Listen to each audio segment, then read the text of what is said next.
बहुत प्राचीन समय की बात है।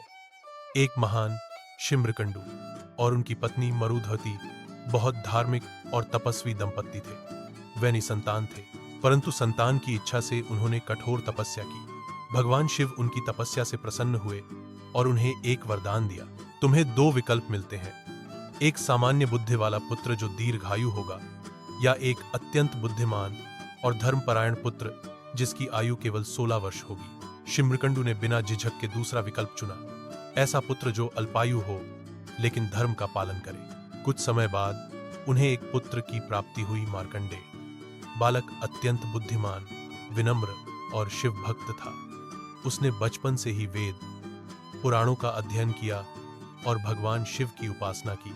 जैसे जैसे मार्कंडेय बड़ा हुआ, उसकी भक्ति और साधना गहराती गई। लेकिन माता पिता को हर दिन यह चिंता सताती थी कि उसका जीवन केवल 16 वर्ष का है। उन्होंने उसे यह रहस्य नहीं बताया, लेकिन 16वें वर्ष के दिन वे बहुत दुखी थे। उसी दिन यमराज मृत्यु के देवता मार्कंडेय का जीवन समाप्त करने पृथ्वी पर आए। लेकिन मार्कंडेय को जब यह ज्ञात हुआ तो उसने डरने की बजाय शिवलिंग से लिपटकर महामृत्युंजय मंत्र का जाप शुरू कर दिया। त्र्यंबकम यजामहे सुगंधिम पुष्टिवर्धनम उर्वारुकमिव बंधनान मृत्योर्मुक्षीयमामृतात्। जब यमराज ने अपना पाश रस्सी फेंका तो वह शिवलिंग को भी छू गया।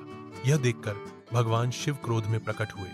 उन्होंने यमराज को रोककर कहा, यह मेरा भक्त है। जब तक यह शिव भक्त है तब तक इसे मृत्यु का भय नहीं हो सकता। भगवान शिव ने यमराज को चेतावनी दी और मार्कंडेय को आशीर्वाद दिया, हे बालक, अब तुम चिरंजीवी हो, अमर और ज्ञानी। तुम्हारा नाम सदा ससम्मान लिया जाएगा। भगवान शिव की कृपा से मार्कंडेय ऋषि अमर हो गए और उन्होंने आगे चलकर अनेक ग्रंथों की रचना की, जिनमें मार्कंडेय पुराण प्रमुख है।